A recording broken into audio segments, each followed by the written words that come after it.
dusenge twese.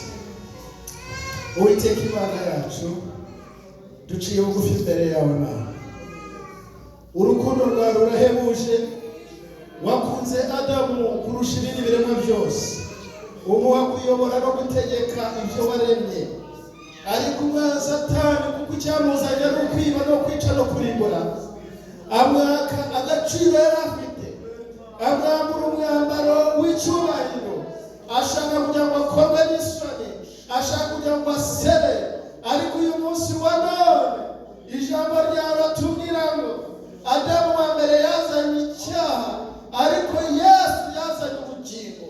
Ushimwe gutemeye ko tuzimira, ushimwe gutemeye ko dupfa tuzize ibyaha n'ibicumuro. Iteraniro ryawe Mana, iteraniro ryawe uyu munsi wa none rirahagurutse. Mwami Mana yacu, urigirire imbabazi, urigirire ibambe, urigirire impuhwe. Wongere uryambike umwambaro w'agaciro, wongere uryambike mu izina rya Yesu, uryambure ubucocero, uryambure mwami kwambara ubusa. Uyu munsi wa none wongere wambike itorero, wongere uryambike, wongere wambike iri torero umwambaro w'agakiza, umwambaro w'ubutsinzi, umwambaro w'urukunesha mu izina rya Yesu Kristo. Imbaraga z'abadayimoni barihigaga, imbaraga z'amapepo yarihigaga, reka ikubitwe hasi mu izina rya Yesu. Imyuka mibi yose turwanyaga, imyuka mibi yahigaga abana b'Imana, uyu munsi turayikubita mu izina rya Yesu Kristo. Ndahamagara kubaho kwawe Mana, ndahamagara umwuka w'ububyutse, ndahamagara umwuka wera. Reka wongere uhembure itorero, reka wongere uhagurutse itorero, reka twongere twambare imbaraga, twambare urukuyo, twambare kwera, twambare gukiranuka mu izina rya Yesu Kristo. Uturinde kwisanisha n'iki gihe, uturinde gukora ibizira Mana, uturinde Mwami kukumenyera biragatsindwa mu izina rya Yesu. Ahubwo uduhe kukwegera Mana, uduhe umusabane hagati yawe natwe, umwuka wera kutwegereze, umusaraba wongere udusangishe Mwami ijuru. Reka utubere urwego Yesu Kristo, dufate ukuboko, intama zasaye mu isayo zikureyo. Abageze muri iki gihugu Mwami bagatatira, abageze muri iki gihugu Mwami bakisanisha n'abacu.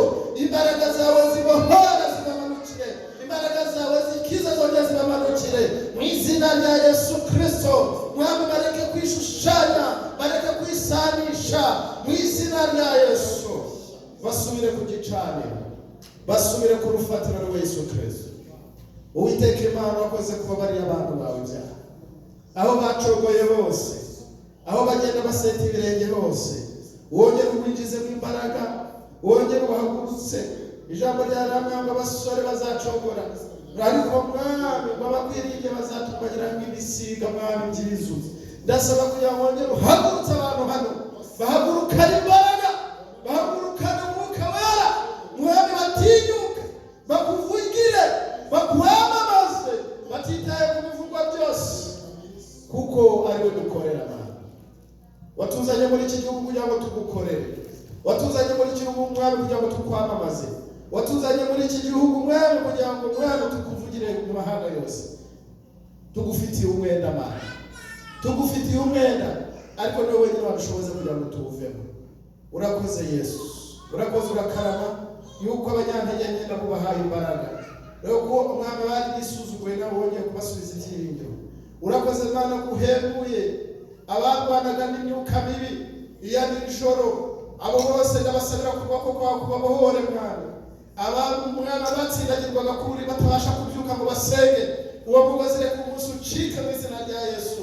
Abashaka kuza mu rusengero umwuka wa Satani ukabananiza, uwo mwuka ndawusukaho umuriro uvuye mu ijuru mu izina rya Yesu Kristo.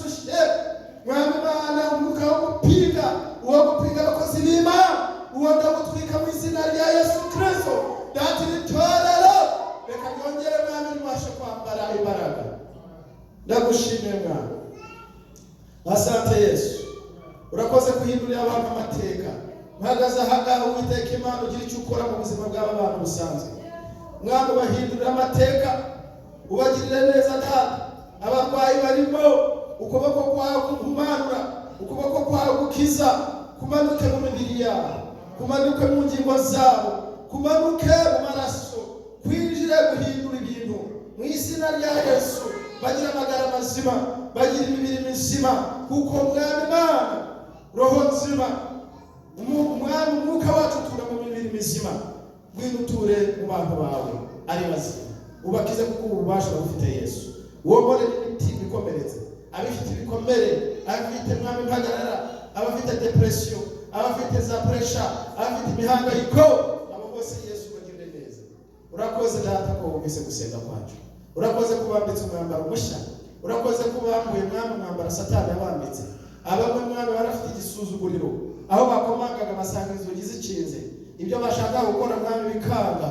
Uyu munsi ibyo byose turabinaniza mu izina rya Yesu. Data ubahe destiny nziza, ubahe icyerekezo cyiza, ubereke inzira Mwami ziri umuntu wese ugukurikira atabasha kuyoba. Urakoze kubyumvise, cyubahiro n'ubutwari bikomeze kuba ibyawe. Bisabye Imana saba mu izina rya Yesu Kristo. Amen. Urakoze cyane.